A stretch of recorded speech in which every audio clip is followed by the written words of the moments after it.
pemirsa Gatra TV, senang banget nih Yovita lagi ada di Kendal dan luar biasa seperti yang pemirsa lihat ya di belakang ini lagi banyak teman-teman melakukan produksi, tapi produksi apa penasaran karena di Kendal ini kita punya seorang pengusaha muda yang memulai bisnisnya sejak SMA. Tapi belum langsung bikin rebana, dia mulai dari melatih dan juga akhirnya melakukan perjalanan Kendal Jepara dan akhirnya bisa membuat kerajaan bisnisnya. Boleh kita langsung kenalan sama Mas Najib. Halo Mas. Ya. Iya. Assalamualaikum Waalaikumsalam warahmatullahi wabarakatuh. Mas, sehat Mas? Alhamdulillah. Yang menyenangkan. Berkah, barokah. Iya. Mas, cerita dong Mas ke pemirsa. Dulu zaman SMA gimana sih? Ya. Ini waktu dulu SMA itu pertama ngelatih ya. Ya, ngelatih dulu, setelah pulang sekolah langsung latih, sampai kemana-mana. Jadwal 1 minggu itu hampir penuh. Wah, selama 1 minggu, ya, selama 1 minggu. Nah setelah itu ada salah satu grup yang rebananya itu rusak untuk mau diservis. Untuk mau servis ya saya itu dipasrahin untuk nyervis itu. Udah ngelatih, iya, nyervis nih. Nah, nyervis itu rezeki banget ya Mas ya skillnya. terus. Servis itu dibawa ke Jepara. Waktu dulu saya itu pakai sepeda motor Kendal Jepara itu bawa servisan 1, 2 itu langsung tak bawa sampai Jepara. Nah setelah sana saya itu cuma lihat-lihat produksinya di Jepara itu, oh kayak gini ternyata produksi lalat rebana itu kayak gini. Nah saya itu di sini ada sebuah pikiran, kalau buka seperti ini di Kendal itu peluang karena di Kendal memang belum ada, satu-satunya belum ada di Kendal. Itu pikiran zaman SMA Mas? Iya itu pikiran luar biasa loh pemirsa. Memang belum ada. Omongan yang yakin itu omongan kosong ya kayaknya. Tapi pada waktu itu ya memang mantep gitu kan, mantep. Yang penting yakin lah gitu, tetap berusaha kan gitu. Salah satunya untuk mengejar kesuksesan kan kita harus mau berusaha payah dulu ya. Setuju. Nah waktu itu saya masih PP Kendal Jepara. Setelah kemudian setengah tahun dari itu saya menjual barang dari Jepara, belanja barang jadi. Nah, belanja barang jadi selama setengah tahun saya itu dengan modal 2,5. Ya waktu itu 2,5 saya untuk modal untuk beli 1 set, terus 2 set itu terus menerus selama itu setengah tahun. Nah untuk lebihnya saya bekukan dulu untuk ditabung untuk nanti misalkan dijadikan produksi ya. Gitu. Tapi belum kepikiran untuk produksi saat itu. Belum kepikiran. Tapi masih ini nggak sih kan udah bolak-balik Kendal Jepara kan lihat terus ya Mas ya. Nah terus sampai akhirnya yakin nih produksi sampai di titik mana tuh Mas? Iya. Ya kalau melihat di situ saya yakin bisa produksi karena ibaratnya orang itu aja bisa, masa saya enggak bisa kan. Oh gitu. Pikirannya saat di Jepara ya berarti waktu itu. Biasanya kayak gitu. Yang penting yakin aja lah kan gitu. Nah, waktu itu saya mulai produksi 2014 akhir. Waktu sebelum produksi juga saya berjuang lah untuk konsultasi sama orang-orang penebang kayu, tukang bubut kan gitu. Untuk konsultasi gimana caranya untuk menjadi produksi alat rebana gitu. Waktu itu saya 1 tahun pertama itu punya karyawan 1 untuk mengerjakan alat rebana ini. Berdua berarti? Ya, jenengan sama karyawan jenengan? Ya. Wih luar biasa. Tahun berapa itu Mas? Itu 2014 awal, 2014 akhir. 2014 akhir saya udah mulai produksi, cuman karyawan 1. Ganti tahun 2015 saya punya 1 lagi, tadi bertiga ya. Nah jadi bertiga termasuk sama saya waktu itu. Saya waktu itu dulu masih ikut kerja. Ya saya sekarang juga masih tapi tidak seperti itu. Nah kalau yang sekarang ini Mas, nah di belakang kita nih. Sudah semua karyawannya jenengan Belum. atau masih ada yang Masih ada, cuman ada yang nggak berangkat. Namanya anak-anak muda. Wah, Anak-anak muda itu asik. ya kadang berangkat, kadang enggak kan gitu. Sebenarnya kalau jumlah semua ya 7 orang. Berapa? Iya, 7 orang. 7 orang. 7 orang karyawan, 1 orang jenengan ini udah mandor berarti. Udah bos dong ya, udah nggak mandor lagi, bos, owner. Iya. Oke, berarti sampai di 2014 ini naik menjadi bertiga dengan 2 karyawan, kemudian sampai di tahun 2023 ini Saya itu mulai dikenal di Kendal semakin pesat, di mana-mana mulai dikenal itu 2019. Nah, 2019 saya baru bikin lokasi di sini, untuk lokasi yang baru. Nah itu pengenalan ke masyarakat lebih cepat. wow, iya daripada benar. di dalam, di pedalaman kan bermasyarakatnya kan kurang sebenarnya. Untuk mengenalkan produksi, oh di Kendal itu memang benar-benar ada produksi. Nggak cuma di Jepara, Kendal juga bisa. Nah, pemirsa ini ada cerita unik ya. Jadi katanya dulu itu hampir di PHP sama produsen yang di Kendal atau bukan, yang di Kudus ceritanya ya kan. Jadi sempat berguru ya saat itu, sempat berguru, kemudian akhirnya ketemu dengan satu orang yang klik. Nah, dikiranya bercanda, tapi beneran dikirimin 1 truk bahan ya Mas ya. Itu gimana ceritanya? Ya itu memang bos yang memang saya percaya sampai saat ini ya Mbak. Dulu itu ketemu beliau itu jam 2 malam karena saya itu ditugaskan memang dari salah satu pengrajin itu menugaskan saya, sudah jatahnya kamu ini produksi, nggak cuma beli bahan, nggak cuma beli barang jadi untuk menjualkan. Sekarang udah jatahnya kamu itu produksi. Nah, saya ketemu sama beliau itu jam 2 malam. Jam 2 malam saya berkomunikasi, bertukar pikiran kan gitu. Gimana sih caranya untuk menjadi pengrajin itu? Nah, itu ternyata ada tahap-tahapnya dan prosesnya itu sangat luar biasa. Oh, yes. Nah, yang paling penting ada sebuah keberanian di situ. Kan gitu. Nah, saya kira itu memang dulu itu bercanda. Padahal ya saya itu sudah menyiapkan anggaran untuk separuhnya dari total semua kan gitu. Padahal wis beneran ya, ini udah yakin banget ceritanya. Nah, saya itu cuman kok sampai jam ini kok belum ada kabar-kabar dari sana, berarti ini mungkin nggak jadi untuk kesini kan gitu, kayak di PHP kan gitu.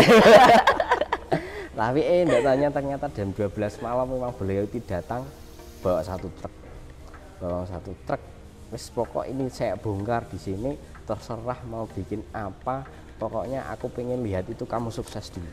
Wih, itu bener-bener orang baik banget, mau lihat jenengan sukses tuh. Iya, kamu sukses dulu, baru nanti kamu baru mikirin saya.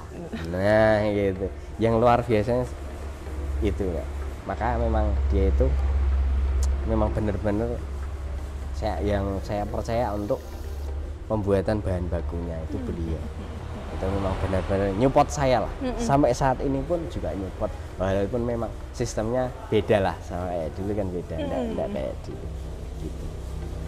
Nah, terus nih ya Mas, itu berangkat dari situ ya Mas ya. Mas Najib ini pangsa pasarnya itu udah nggak cuma di lokal atau cuma nasional di Indonesia ya, luar pulau di Kalimantan, betul Mas. Terus mana lagi? Kalimantan, Di Sumatera, ya, Lampung. oh di Lampung, oke, di Papua, daerah. ya. Ya betul. Dan nggak cuma itu, ternyata udah sampai Hong Kong, Singapura, Taiwan, Malaysia, terus mana lagi tadi Mas? Hong Kong, Singapura, Malaysia. Brunei. Oh iya, Brunei. Gitu. Mas, bolehlah dikasih tahu ini anak-anak muda pemirsa ini. Dengan sekarang umurnya 27, tapi mulainya dari 18 tahun. Ya kan kelas 3 SMA kan waktu itu. Kasih tahu Mas gimana jenengan bisa sampai ke pasar internasional itu gimana? Ya, selaginya kita itu mau berusaha ya bisa. Amin. Aku Tidak pengen ada yang diinjek tidak kakinya biar mungkin. kecipratan sukses. Tidak ada yang tidak mungkin. Jadi untuk waktu dulu itu saya bisa masuk di ekspor itu memang ada tahap-tahapnya. Jadi dari cerita yang lucu ditelepon dari orang sana tapi nggak tahu bahasa Hongkong kan itu kan. Nggak tahu bahasa Hongkong. Gimana Mas saat itu teleponnya gimana? Wah, sudah lupa. soalnya nggak paham sama Hongkong bahasa lah ya. sana. Ya, Tapi sama unik loh, bahasa. selalu ada cerita lucu ya kalau jaringan Iya. mau grow up bisnisnya. Terus Mas Nah, setelah akhirnya itu memang ternyata itu orang Hongkong dia punya orang Kendal yang memang dia percaya gitu. Dia percaya untuk coba komunikasi sama saya untuk menjadi apa ya, penyalur lah ya, penyalur biar alat saya itu masuk ke sana. Nah, gimana caranya? Orang itu menghubungi yang orangnya dia, Hongkong. iya, untuk berkomunikasi biar kata-katanya itu nyambung dengan saya. Gitu. Ya, alhamdulillah mulai dari situ saya sudah bisa masuk di Hongkong terutama ya di Hongkong. itu kali pertama Mas. Kali ya ekspor pertama ke Hongkong. Wow. Ekspor pertama ke Hongkong, terus di Taiwan, Malaysia, Brunei yang terakhir kayaknya. Wih, Iya. dan masih akan ini ya Masih negara-negara akan lain ya Mas ya. berkembang lagi, Berkembang. insya Ngincer mana Mas yang paling bener-bener Ya, pengen banget. Bismillah dunia ya. Amin. Amin. Iya. Nah, dari situ kan gini, udah sampai di tahap pasar internasional. Kemudian berbicara soal COVID. Kemudian tadi Mas juga cerita kalau misalkan hujan atau panasnya kurang, itu kan juga akan mempengaruhi proses produksi. Nah, gimana Mas? Gimana menghadapi yang masa COVID pada saat 2020 ya? Saat itu. Iya. Pada saat COVID itu tetap berjalan, Ya. tetap berjalan. Cuman kita itu mengurangi karyawan. Nah, Jadi pada saat itu sudah berapa? kalau pas waktu COVID itu berarti masih 5. Masih 5. Ya, waktu COVID masih 5. Nah itu tetap karyawan tetap berjalan, cuman dikurangin dan dibuat shift. Nah, ada sekarang itu berangkat, besok yang sudah berangkat tidak berangkat, yang belum berangkat sekarang berangkat. Oke, Nah, diselang-seling. diselang-seling baik. Diselang-seling. Karena ya juga waktu itu memang kayak perkumpulan pun tidak boleh, ya kan? Perkumpulan tidak boleh, bahkan permintaan kan juga tidak seperti hari-hari biasa. Tidak seperti hari-hari biasa. Ya ada permintaan, cuman ya tidak 100% lah. Mungkin ya di 40%. Yang penting alhamdulillah tetap ada untuk masuk. Oke, tetap Kan ada. gitu. Kira-kira turun sampai berapa persen gitu, Mas? Sampai 40% itu 40% per biasanya pesan berapa, terus ini cuman berapa? Iya. Ya ibaratnya kalau pesan di 20 ini masuknya di 7. Ya, gitu. Bertahan sampai tahun berapa, Mas itu? Ya selesai COVID. 2022 atau Ya, 2021? Dua-dua. Oh, 2022. Ya, dua-dua saya udah alhamdulillah pulih kembali. Ya, 2022. Untuk ekspor sementara waktu itu belum bisa. Karena dibatasi juga ya dari pemerintah karena ya. dibatasi, terus memang agak sulit untuk proses packing, untuk proses packing dan pengirimannya di kargo itu banyak persyaratan. Yang pertama memang kayu itu tidak boleh ada hewan satupun seperti semut, itu tidak boleh ada yang nempel di situ. Kan kalau di airport masuk di scan. Oh iya kan betul, gitu. masuk ke X-ray-nya. Ya, nah itu Dan kalau nggak ketahuan benar-benar harus bisa. dibongkar. Iya harus bongkar. Memang harus packingnya di airport. Memang banyak peraturan mau masuk di airport juga antigen apalah gitu. Memang Iya benar. Pada masa itu ya. Ada masa itu. Sangat mencekam ya padahal hanya untuk ini ya melancarkan ekspornya ya. Iya. Gitu. Terus tadi soal cuaca, Mas. Oh iya. Soal cuaca, cuaca memang bisa memperlambat produksi dikarenakan proses finishing kayu, pengeringan kulit itu memang butuh cuaca yang cerah, ya, panas terutama panas. Walaupun kita itu untuk pengepresan kulit sudah pakai open, Mbak. Sudah pakai open, tapi tetap lebih maksimalnya kalau memang cuaca itu panas. Nah, itu lebih maksimal, lebih cepat untuk jadi, finishing juga lebih cepat ya, ini kan finishing semua. Nah, itu lebih cepat. Tapi kalau mendung, nah itu 50% untuk 1 hari kering. Oh, kayak kalau misalnya gini, ini Mas. Tadi kan kita datang panas. Nah, saat ini kan cuaca terpantau mendung. Kalau ini aman lah kayaknya. Yang paling penting setengah hari ada panas, aman. Tapi kalau 1 hari full cuman mendung tapi nggak hujan, itu tetap kurang maksimal untuk hasilnya. Oh, misal dijemur juga kurang maksimal hasilnya? Kurang maksimal. Kurang maksimalnya apa? Lama untuk prosesnya. Lama untuk proses, finishing juga nanti lama, dan nanti untuk menunda untuk pengiriman. Oh iya itu berdampak pada kesana ya. Nah terus gini, nunda pengiriman. Nah saya tuh jadi penasaran ya. Dalam 1 bulan ini Mas Najib menerima pemesanan seberapa banyak? Kalau 1 bulan dari keseluruhan kurang lebih ya di 200 set. 200 set. 1 setnya 9. 1 setnya 9. Bayangin kan. Jadi kalau misalkan ya para pemirsa ini kalau mau pesen ya, pesan satuan boleh ya Mas ya? Boleh. Boleh pesan satuan boleh, pesen 1 set lebih boleh lagi. Lebih mantap. Mas, kalau platformnya itu customer boleh datang ke sini atau ada online atau gimana? Bebas, bisa untuk ke sini datang. Biasanya memang kebanyakan ke sini soalnya sekalian pilih-pilih sama konsultasi tentang alat rebana kan gitu lebih nyaman. Kalau online memang untuk pengiriman luar kota, untuk luar kota yang masuk itu memang harus online. Jadi tidak mungkin untuk ke sini. Gitu. Yang memang langsung ke sini itu ya ada beberapa lah. Dari Bali itu ada yang pernah langsung ke sini datang, langsung pengen beli, langsung datang ke sini kan gitu. Oh iya kayak apa ya, kayak pick up gitu, ngambil sendiri gitu. Mau dipaket enggak mau kan gitu kan. Kalau saya sih oke-oke aja, mau ke sini boleh, kirim boleh. Asik. Yang penting sama-sama nyaman. Bener juga. Dan kabarnya ya, untuk pengiriman ke luar negeri katanya dulu sempat terhambat dan akhirnya sekarang udah bisa kerjasama sama salah satu maskapai di Indonesia untuk kargonya. Ya bener-bener Mas, bener? Ya, bener. Sekarang sama Garuda Kargo. Oke, jadi bekerja sama. Kerjasama, jadi di situ ada dikasih keringanan. Nah, dikasih keringanan ya 50% tergantung pengirimannya.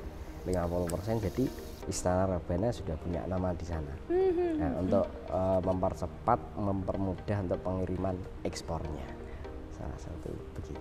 Oke, nah tadi kan di awal kan saya bilang ya, membuat istana sendiri dan namanya adalah Istana Rebana. Nah, pemirsa ini juga penasaran Mas, kok namanya Istana Rebana Kendal gitu loh. Istana Rebana. Ya, kalau kayak megah banget ya. Wah, ini pasti keren banget gitu. Padahal waktu dulu memang enggak punya pikiran kalau akan segede ini. Akan segede ini. Kayak istana gitu loh. Proses produksinya besar. Memang dulu dipancing dulu dengan nama dulu Istana Rebana. Memang waktu dulu memang kayaknya asing gitu ya. Untuk membuat nama Istana Rebana itu memang banyak prosesnya itu. Dari yang tadi itu memang dulu kecil tempatnya. Enggak segede ini. Kalau sekarang memang ini yang dinamakan Istana Rebana, memang tempatnya gede, isinya itu rebana semua, makanya namanya Istana Rebana. Wah, mau tangan masih muda loh, bener-bener aku pengen ketularan kesuksesannya loh Mas. Nah terus ini, Mas boleh dong dikasih tahu ke pemirsa, jadi gimana sih? Ini pesan-pesan ya untuk teman-teman yang pengen memulai usaha atau sebetulnya pengen merger nih sama Mas Najib. Aku yang di Semarang atau aku yang di Ambarawa, aku yang di mana-mana, bisa nggak ya bikin Istana Rebana Semarang, Kendal, Semarang, Ambarawa gitu-gitu. Boleh disampaikan semangat-semangatnya Mas? Iya, bisa. Seperti itu kan kayak modelnya reseller ya. Kalau model itu reseller, tapi juga ada yang dia orang suruh tak nyiapin tempat. Yang penting tempat, nanti nama brandnya saya, yang penting dia itu punya tempatnya, nanti barang saya yang isi. Nah itu bisa. Yang paling penting itu ada sebuah keyakinan untuk berjualan, untuk memulai. Ya belajar dari kesalahan itu lebih baik. Asik. Daripada Bener. udah bener tapi masih salah. Nggak apa-apa salah tapi akan menuju benar. Iya. Kan?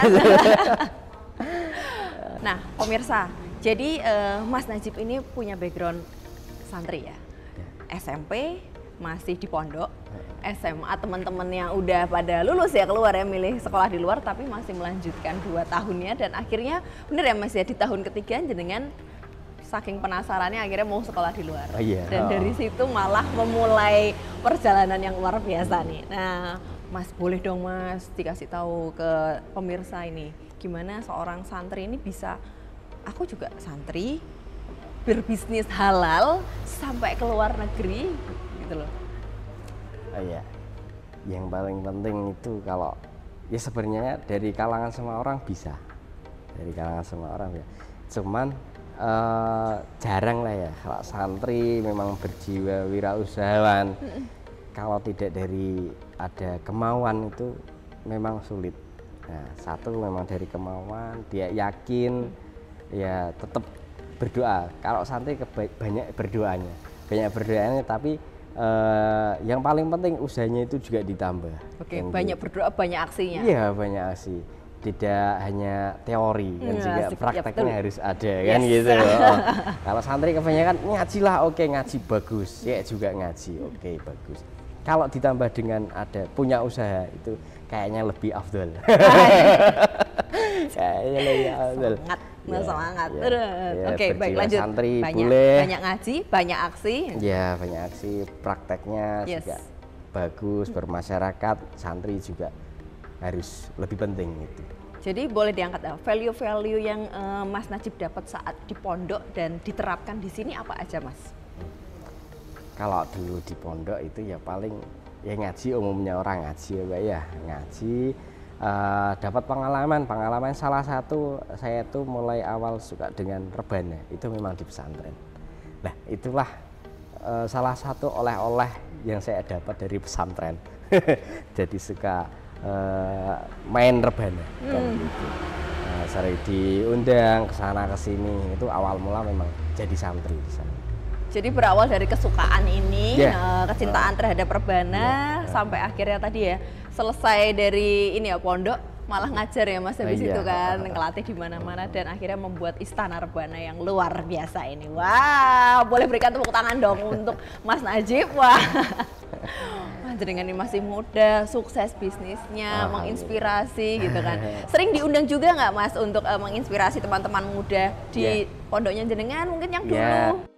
Di pondok itu sering Mbak, 1 tahun sekali. Karena 1 tahun sekali itu kan di pondok ada momen khataman ya, khataman pondok itu. Saya itu diundang untuk memotivasi santri-santri yang masih ada di situ dan para alumni. Nah alumni. Jadi saya itu sebenarnya kalau di pondok dulu ya nggak begitu dihormati lah kalau dulu kan itu. Nah, dulu sering Mbak, kalau dulu itu saya di pondok sering dikucilkan apa itu dulu. Tapi sekarang ibaratnya saya itu pengen membuktikan ini loh saya yang sebenarnya kan gitu. Walaupun dulu di pondok sering dikucilkan, diejek, diapa, saya tidak peduli. Yang paling penting alhamdulillah berkah dari pondok saya sekarang. Alhamdulillah luar biasa. Nah Mas, kalau misalkan ini para pemirsa mau pesen ini, boleh pesennya kemana sih Mas? Bisa.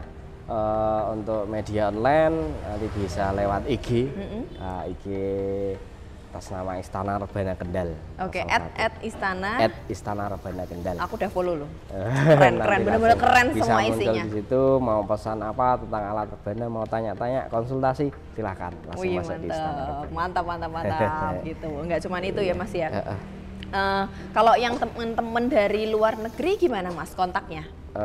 Bisa lewat DM, IG bisa. Nanti bisa untuk dipandu.